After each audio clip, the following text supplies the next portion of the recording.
इंसान, तेरी माँ अच्छी औरत, तू कैसे इतना गंदा काम कर बैठी, तूने ये गंदा काम क्यों कर दिया? मरियम क्या जवाब देती? मरियम के पास कोई जवाब नहीं है। मरियम जवाब देगी, कौम के लोग मानने वाले नहीं है। फ़अशारत इलैहि, मरियम ने अपने बच्चे की तरफ इशारा किया। क़ालू कैफ़ नुकल्लिमु मन काना फ़िल महदी सबिया, कौम के लोगों ने कहा कि ऐ मरियम क्या मजाक कर रही है, इस दूध पीते बच्चे से हम क्या बात करें? तू जवाब दे, तू माँ है, तू जवाब जब इस बच्चे से क्या बात करे? तू कैसी बेवकूफी की बात कर रही है? तू बच्चे की तरफ क्यों इशारा कर रही है? हम बच्चे से कैसे बात करें? अल्लाह, जब एक पाक दामन औरत के कैरेक्टर पर दाग लगाने की कोशिश हुई, एक पाकीज़ा औरत के किरदार पर जब लोगों ने धब्बा लगाने की कोशिश की, अल्लाह ने उसके दूध पीते बच्चे को ज़बान दी। दूध पीता बच्चा हमारे और आपके सामने थोड़ी बोलता है। दूध पीता बच्चा तो खाली रोता है, भूख लगे तब रोता है, प्यास लगे तब रोता है, पेट में दर्द हो तब रोता है। मगर ईसा बिन मरियम अपनी माँ की गोद में बोलते हैं। क़ाल इन्नी अब्दुल्लाह आतानियल किताब वजअलनी नबिय्या वजअलनी मुबारकन ऐनमा कुन्तु वअवसानी बिस्सलाति वज़्ज़काति मा दुमतु हय्या वबर्रम बिवालिदती वलम यजअलनी जब्बारन शक़िय्या। अल्लाह, ईसा बिन मरियम अपनी माँ की गोद से कहते, ऐ लोगों कान खोल करके सुन लो, मेरी माँ पर कोई इल्जाम मत लगाओ, मेरी माँ के ऊपर कोई गंदा इल्जाम मत लगाओ। आओ मैं बताता हूं मैं कौन हूं। मैं ईसा हूं। I am the slave of God, I am the slave of Allah. मैं अल्लाह का बंदा हूं, मैं अल्लाह का बेटा नहीं हूं। ईसाई कहते कि हम ईसा अलैहिस्सलाम को मानते हैं। उनके चर्चों के बाहर ईसा अलैहिस्सलाम की बातें लिखी होती हैं। उनके चर्च के ऊपर ईसा अलैहिस्सलाम की फोटो लगी रहती है। वो क्रिसमस पर ईसा अलैहिस्सलाम की मूर्ति बना के दुनिया को दिखाते ईसा कैसे पैदा हुए। मगर ईसाइयों से जाके जरा पूछो कि ऐ ईसाइयों, तुमसे बड़ा बदनसीब कौन होगा कि जिस पैगंबर से तुम मोहब्बत का दावा करते हो, उस पैगंबर ने दुनिया में जन्म लेने के बाद सबसे पहली बात जो उस नबी की जबान से निकली है तुम उसी पर ईमान नहीं रखते हो। वो नबी कह रहा है मैं अल्लाह का बंदा हूं और तुम कहते हो ईसा अल्लाह के बेटे थे। कितना फर्क है तुम्हारे अकीदे में और ईसा अलैहिस्सलाम की तालीमात में। ईसा अलैहिस्सलाम दुनिया में जन्म लेने के बाद पहली बात ये कह रहे हैं, इन्नी अब्दुल्लाह, मैं अल्लाह का बंदा हूं। और ऐ लोगों, अल्लाह ने मुझे किताब दी है। अभी मैं माँ की गोद में खेल रहा हूं, मगर अल्लाह मुझे एक किताब देगा जिसका नाम इंजील होगा। और अल्लाह ने मुझे नबी भी बना लिया है और मैं बरकत वाला हूं, जहां भी रहूंगा बरकत के साथ रहूंगा। और अल्लाह ने मुझे नमाज का हुक्म दिया है और ज़कात का हुक्म दिया है। जब तक मैं जिंदा रहूंगा नमाज पढ़ता रहूंगा, ज़कात देता रहूंगा। कितने अफसोस की बात है। ईसाई शराब पीता है, ईसाई ज़िना करता है, ईसाई गलत काम करता है, अपने चर्च में जाता है, वहां चर्च का पादरी कहता है कि तूने शराब पिया है, तूने ज़िना किया है, तूने मर्डर किया है, कोई बात नहीं, ले उसको शराब पिलाता है। ईसाई का जो पादरी होता है वो शराब पिलाता है और ये कहता है कि तेरे जितने पाप हैं वो अल्लाह के बेटे ने, गॉड के बेटे ने अपने ऊपर ले लिया। गॉड का बेटा सूली पर चढ़ गया और गॉड का बेटा तेरे सारे गुनाहों को अपने सर पे लेके जा चुका है। अब तुझे कोई टेंशन लेने की बात नहीं। अल्लाह, कितना कितना गलत है ये। ईसा इब्ने मरियम दुनिया में आने के बाद कहते हैं नमाज पढ़ने का मुझे हुक्म मिला है, मैं नमाज जब तक जिंदा रहूंगा पढ़ता रहूंगा। पता ये चला इस्लाम में कोई शॉर्टकट नहीं है कि तुम्हारी नमाज कोई और पढ़ लेगा, तुम्हारी मग़फ़िरत कोई और करवा देगा। नहीं, तुमको नमाज पढ़नी पड़ेगी, तुमको रोजा रखना पड़ेगा, तुमको ज़कात देनी पड़ेगी। ईसा इब्ने मरियम कहते जब तक मैं जिंदा रहूंगा अल्लाह ने मुझे हुक्म दिया है कि मैं नमाज पढ़ता रहूं, मैं ज़कात अदा करूं। व बर्रम बिवालिदती, और अल्लाह ताला ने मुझे अपनी माँ के साथ अच्छा सलूक करने का हुक्म दिया है।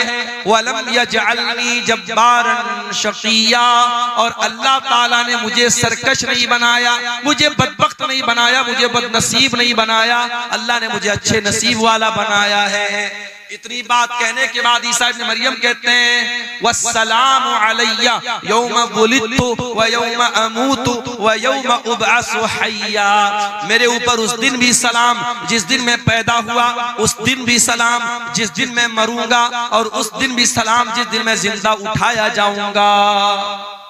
हमारा अकीदा ये है। ईसा अलैहिस्सलाम सूली पर नहीं चढ़ाए गए। कान खोल करके सुन लो मेरे भाइयों, ये अकीदा समझ लो। ईसा इब्न मरियम के बारे में जब कहीं किसी से बात करना हो, आपको ईसा अलैहिस्सलाम के बारे में सही इंफॉर्मेशन होनी चाहिए। ईसा अलैहिस्सलाम सूली पर नहीं चढ़ाए गए, उनको सूली पर चढ़ाने की कोशिश जरूर हुई, मगर अल्लाह ताला ने उनको सुरक्षित आसमान पर उठा लिया। वो अपने शरीर के साथ, अपने जिस्म के साथ और अपनी रूह के साथ आसमान पर उठा लिए गए। उनकी जगह उनके एक हमशक्ल को यहूदियों ने सूली पर चढ़ा दिया। वमा क़तलूहु वमा सलबूहु, न तो ईसा को कत्ल किया उन्होंने, न ईसा को सूली पर चढ़ाया। वलाकिन शुब्बिया लहुम, बल्कि ईसा अलैहिस्सलाम का एक हमशक्ल उनके सामने पेश किया गया और उसको उन्होंने सूली पर चढ़ाया। अब हमारा ये अकीदा है, कयामत के पहले ईसा अलैहिस्सलाम दुनिया में आएंगे और दज्जाल को कत्ल करेंगे, और इसी तरीके से दुनिया में जितने सूअर हैं, सूअरों का खात्मा करेंगे। और ईसा अलैहिस्सलाम जब आएंगे और वो जिहाद करेंगे, तो वो अहले किताब से भी जिहाद करेंगे, यहूद और नसारा से भी जिहाद करेंगे। और जब ईसा अलैहिस्सलाम यहूद और नसारा से जिहाद करेंगे, तो उनको जिजिया का ऑप्शन नहीं देंगे, वो डायरेक्ट दो ऑप्शन देंगे, या तो इस्लाम कबूल करो या फिर मुझसे जंग करो। तो उनके जमाने में जिजिया का ऑप्शन खत्म हो जाएगा। और इसी तरीके से ईसा इब्न मरियम दुनिया में आएंगे और कई साल तक रहेंगे, उनके दौर में अमन और चैन और सुकून रहेगा।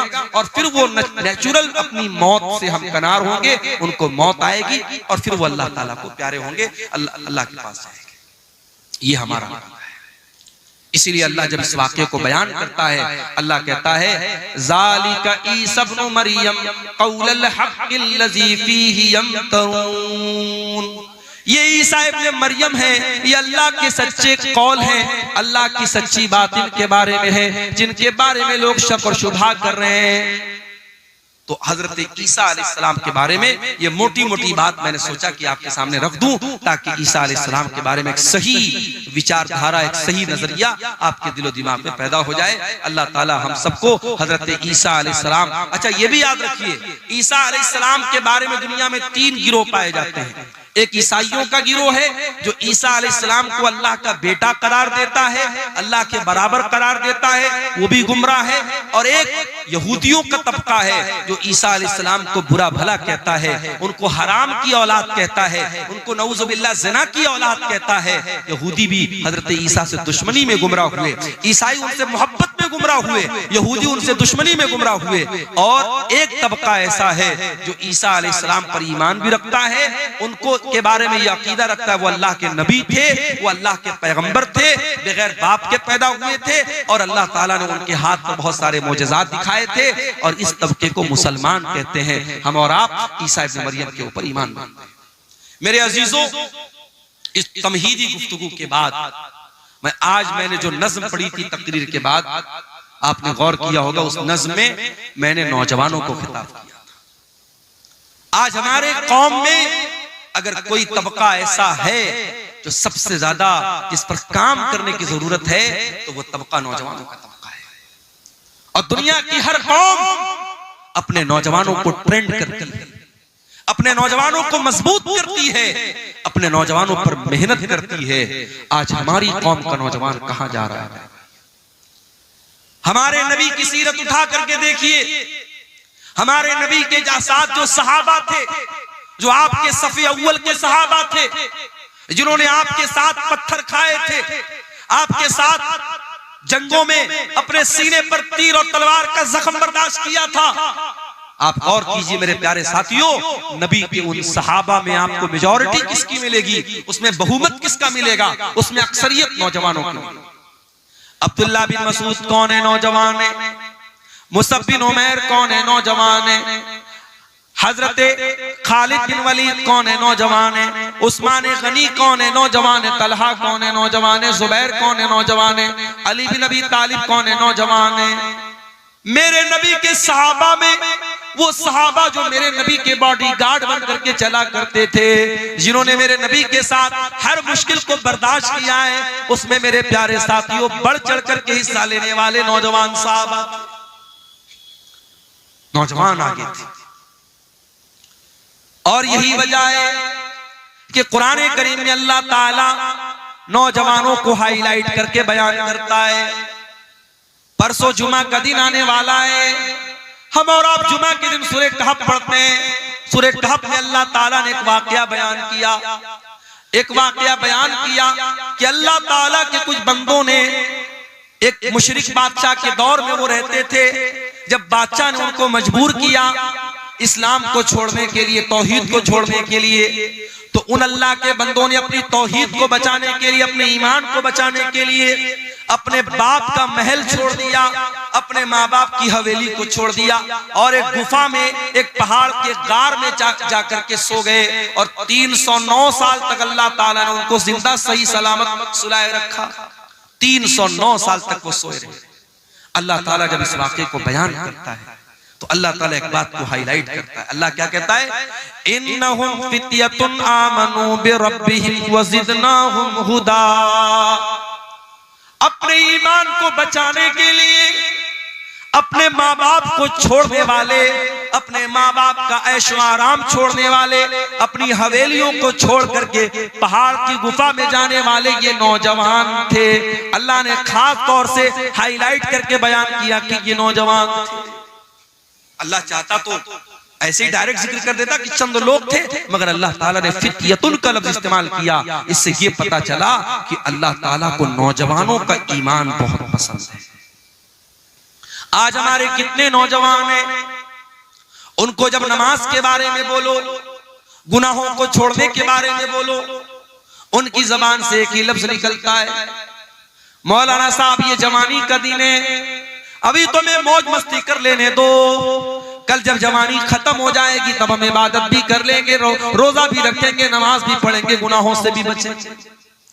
ओ मेरे प्यारे नौजवान साथियों, आज़रबाईजान से एक फ्लाइट, एक हवाई जहाज उड़ता है, जिस हवाई जहाज के अंदर 72 मुसाफिर सफर कर रहे थे। हवाई जहाज के अंदर आग लग जाती है और हवा के अंदर वो हवाई जहाज जल कर राख हो जाता है और 72 के 72 लोग हवा में जल करके मर जाते हैं। ये भी आज की न्यूज आपको बता रहा हूं। क्या उन 72 लोगों में सारे बूढ़े लोग थे? क्या सारे 70-80 वाले लोग थे? उसमें 20 साल के नौजवान भी थे, उसमें 2 साल का बच्चा भी था, उसमें 25 साल की औरतें भी थी। मेरे प्यारे भाइयों, जब हवाई जहाज के अंदर आग लग जाती है, अंदर का वीडियो वायरल हुआ है, जाकर के इंटरनेट पर देख लेना। फ्लाइट के अंदर जितने लोग हैं वो मालिक को याद कर रहे हैं, वो मौला को याद कर रहे हैं, वो अपने रब को याद कर रहे हैं। हम नहीं जानते कौन सा एक्सीडेंट हमारे साथ हो जाए, हम नहीं जानते कब मौत हमारे सर पर आकर के हमारी मोहलत को खत्म कर दे। मेरे प्यारे साथी, क्या आप इस बात की गारंटी लेके बैठे हैं कि आप बुढ़ापे तक जिंदा रहे? क्यों अपनी जवानी को गलत कामों में गुजारते हैं? मेरे प्यारे साथियों, हमें और आपको डरना चाहिए।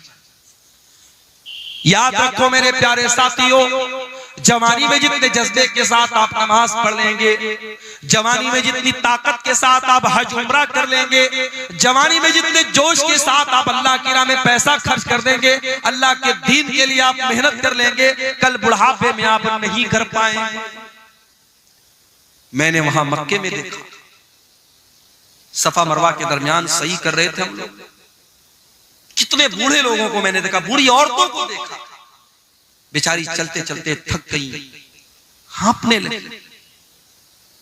कितने मर्दों को मैंने देखा व्हील चेयर पर, वो खाने काबा का तवाफ कोई कुर्सी पर लेकर के करा रहा है व्हील चेयर पे। वो इस लायक नहीं है कि वो खाने काबा के करीब जाकर के, अल्लाह के घर के पास जाकर के अपनी बॉडी पर, अपने शरीर पे चल के वो खाने काबा का तवाफ।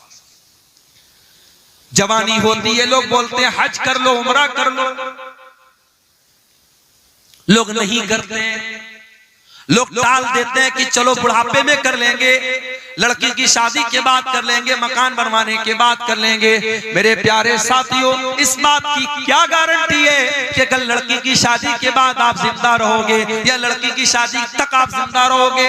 अभी परसों बनारस में मैं सफर पे निकल चुका था, एक जगह में सफर में गया हुआ था। बनारस में एक मैयत हो गई हमारे अपने मोहल्ले की, और एक इमाम साहब का इंतकाल हुआ। मेरे ख्याल से 50-60 साल उनकी उम्र थी, बिल्कुल हट्टे कट्टे सेहतमंद थे। फजर की नमाज पढ़ने गए और फजर की नमाज पढ़ करके जब वापस घर पे आए हैं, फालिज का हमला हुआ है, ब्रेन हेमरेज हुआ है और हॉस्पिटल ले जाते जाते उन्होंने दम तोड़ दिया। इस तरीके की अचानक मौतें यकीन कीजिए हर हफ्ते हमारे सामने आती हैं, हर महीने हमारे सामने। लेकिन हम बड़े गाफिल लोग हैं।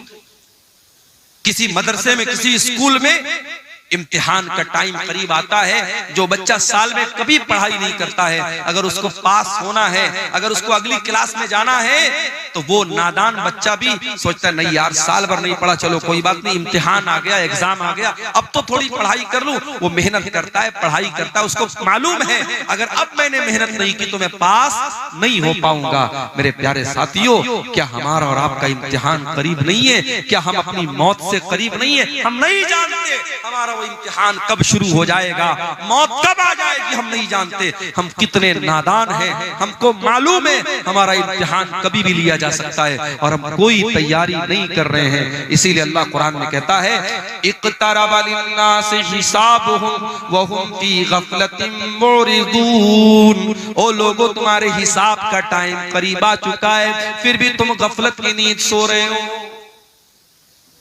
याद रखो मेरे भाइयों, 70 साल की उम्र में आप नमाजी बन भी जाएंगे, लेकिन 20 साल की उम्र में जो सजदा आप करेंगे, अल्लाह ताला को ये सजदा जितना महबूब है, 70 साल वाला सजदा अल्लाह को उतना महबूब है। 70 साल में कोई सुधर गया, 60 साल में कोई नेक बन गया, हम उसका मजाक नहीं उड़ा रहे हैं, हम उस पर तंज नहीं कर रहे हैं। कोई 60 साल की उम्र में अगर नमाज पढ़ रहा है बहुत अच्छी बात है, लेकिन तौबा करने का, अल्लाह की तरफ पलटने का, अल्लाह के दीन की तरफ आने का बेहतरीन टाइम जवानी का टाइम है। मेरे प्यारे साथियों, अपनी जवानी में तौबा करो, अपनी जवानी में अल्लाह के प्यारे नबी फरमाते हैं ला तज़ूलु क़दमा इब्ने आदम मिन इंद रब्बिही यौमल क़ियामा। क़यामत के दिन इंसान अपनी जगह से हिल नहीं पाएगा जब तक वो 5 सवालों का जवाब न दे दे।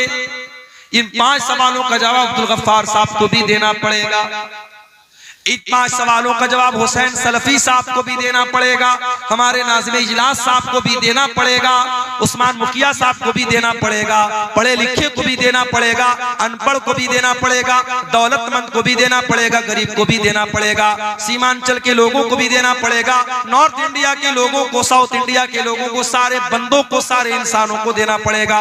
ला तज़ूलु क़दमा इब्ने आदम, जो आदम का बेटा है, जो इंसान है, जो मर्द है, जो औरत है, हर इंसान को और मर्द औरत को इन 5 सवालों का जवाब देना है।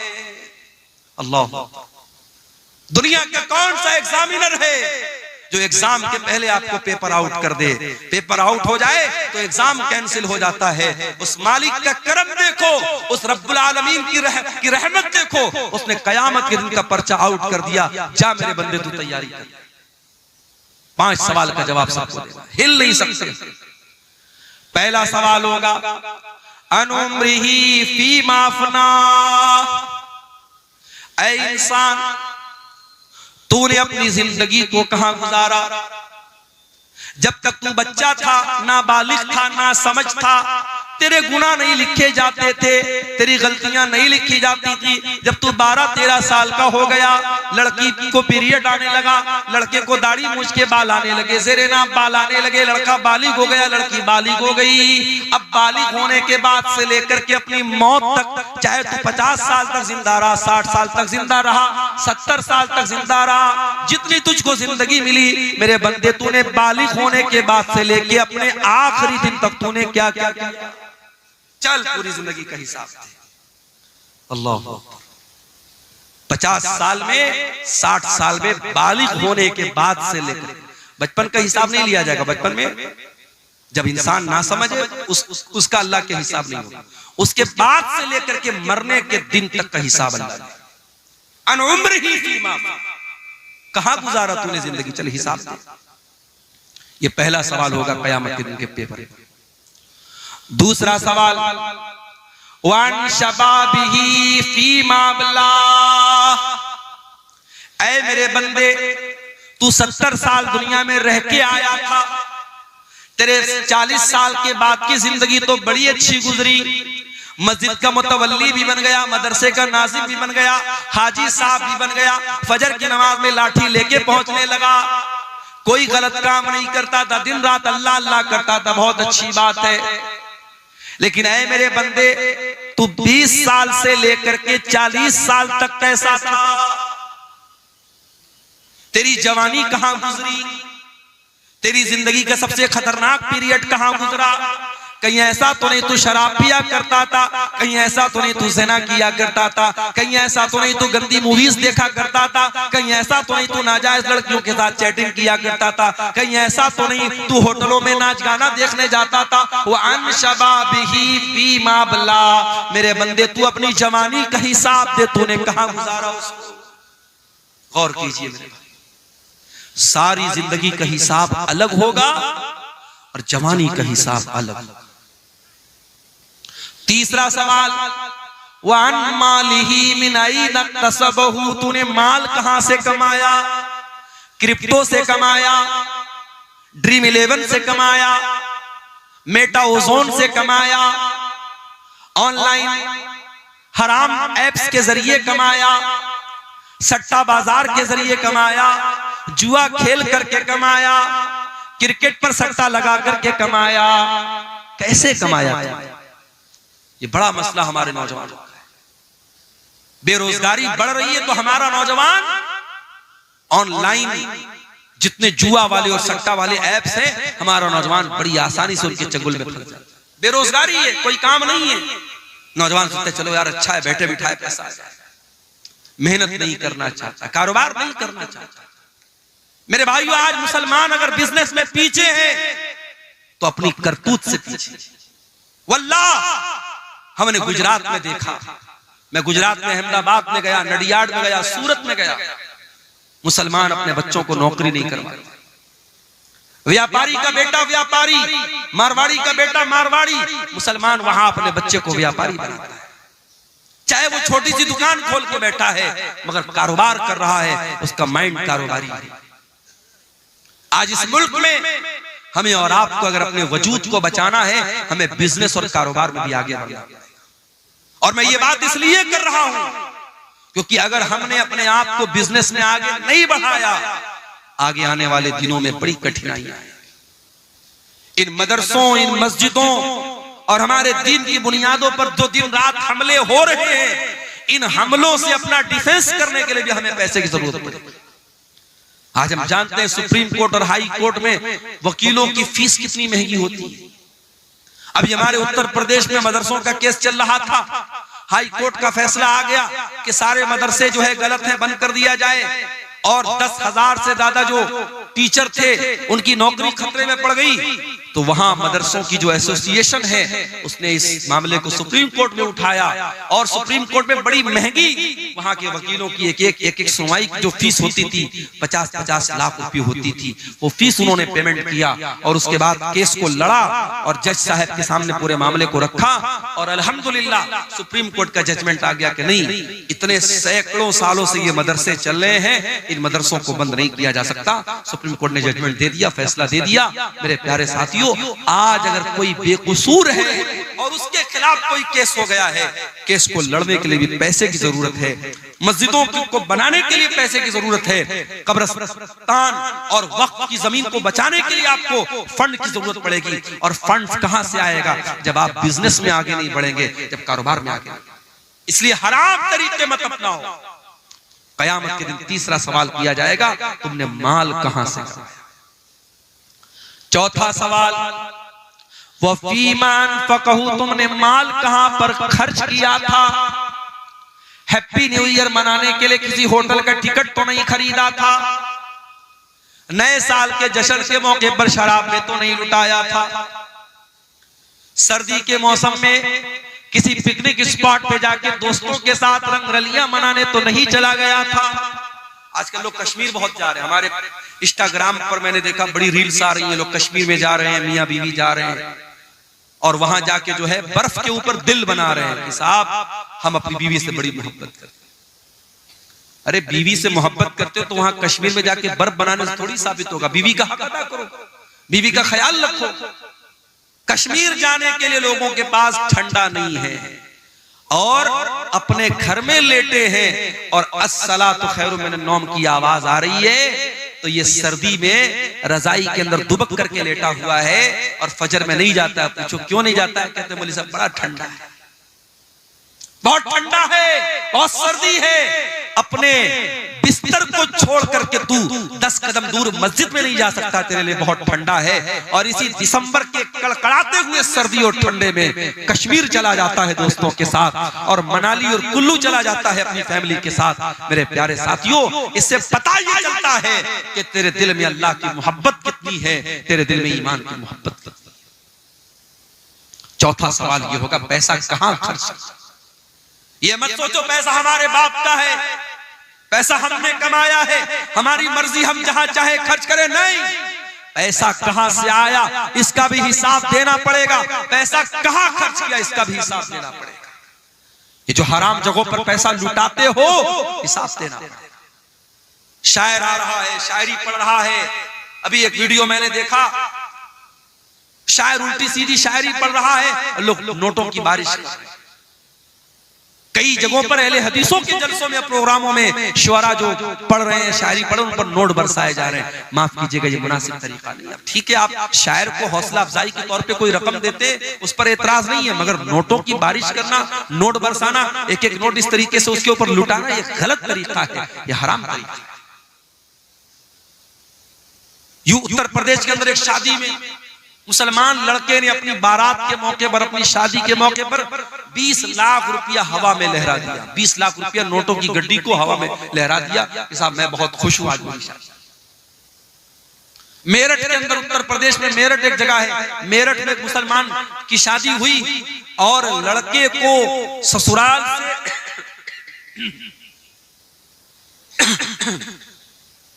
लड़के को ससुराल से 2.5 करोड़ रुपए की रकम मिली और मौलाना साहब जो निकाह पढ़ाने आए तो उनको 11 लाख रुपए कैश। हमारे यहाँ जब ये न्यूज आई तो हमारे बहुत सारे मदरसे के टीचरों ने कहा कि चलो अब वही मेरठ में चल के हम लोग निकाह पढ़ाते हैं। 11 लाख रुपए एक निकाह का मिला है। तो मुसलमान पैसा लुटा रहा है भाई। आज आप जाके देख ले, जितने खाने पीने की दुकानें हैं वहां गैर मुस्लिमों की भीड़ आपको नहीं मिलेगी, मुसलमानों की। ये कबाब की दुकानें, ये बिरयानी की दुकानें, ये चटर पटर सामानों की दुकानें कौन मिलेगा? मुसलमान मिलेगा। अभी मैं कटिहार स्टेशन के बाहर देखा, कोई चाय वाला था, चाय की दुकान पे वो चाय बेच रहा है, हांडी वाली चाय, बड़ी मशहूर चाय भाई।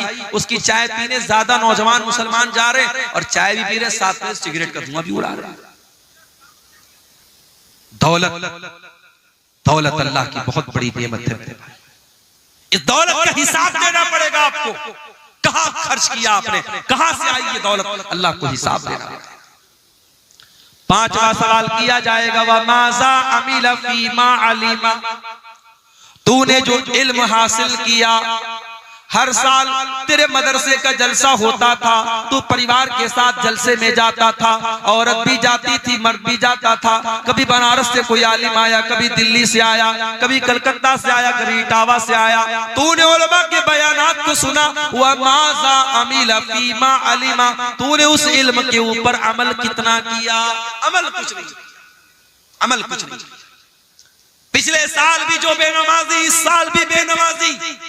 पिछले साल भी जो सूद खाता था इस साल भी सूद खा रहा है, पिछले साल जो जुआ खेलता था इस साल भी जुआ खेल रहा है, पिछले साल जो ज़िना में मुलव्विस था इस साल भी ज़िना में मुलव्विस है। मेरे प्यारे साथियों, अगर इतनी तकरीरों और जलसों के बावजूद अगर हम अमल नहीं करते हैं, माफ कीजिए, ये एनर्जी, ये पैसा, ये सरमाया, ये कैपिटल जो लग रहा है इन जलसों पर, इन तकरीरों में, सब बर्बाद ना हो जाए, कहीं कयामत के दिन हमारे लिए मुसीबत न बन जाए। क्योंकि अल्लाह पूछेगा वमाज़ा अमिला फीमा अलिमा, तूने जो इल्म हासिल किया उस इल्म के ऊपर तूने अमल किया। मई जून का महीना आता है, हमसे गर्मी बर्दाश्त नहीं होती। जिसके घर में अल्लाह ताला ने ताकत दी वो एसी लगवाता है, जिसके घर में इस्तिताअत एसी की नहीं वो कूलर लगवाता है, जिसके घर में कूलर नहीं कम से कम पंखा चल रहा है। हमसे गर्मी बर्दाश्त नहीं होती, हम ट्रेन का सफर करते हैं, हम कोशिश करते हैं एसी में सफर करें, गर्मी के मौसम में हम स्लीपर में सफर नहीं कर सकते। मेरे प्यारे साथियों, कभी आपने सोचा और गौर किया कि कब्र की उस 2 गज जमीन के अंदर जब आप जाएंगे वहां कौन आपको एसी देगा, वहां कौन आपको कूलर देगा, वहां कौन आपको पंखा देगा?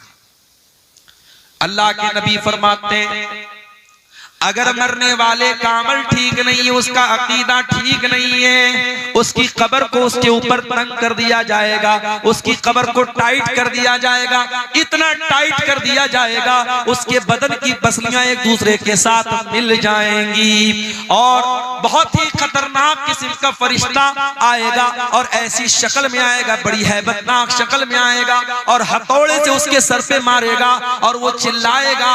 वो मरने वाला जो कब्र में है वो चिल्लाएगा और उसके चिल्लाने की आवाज को इंसान और जिन्नात के अलावा सारी मखलूकात सुनेंगी, सारे जानवर सुनेंगे। वहां उस कब्र के अजाब से बचने की मेरे भाइयों हमने क्या किया?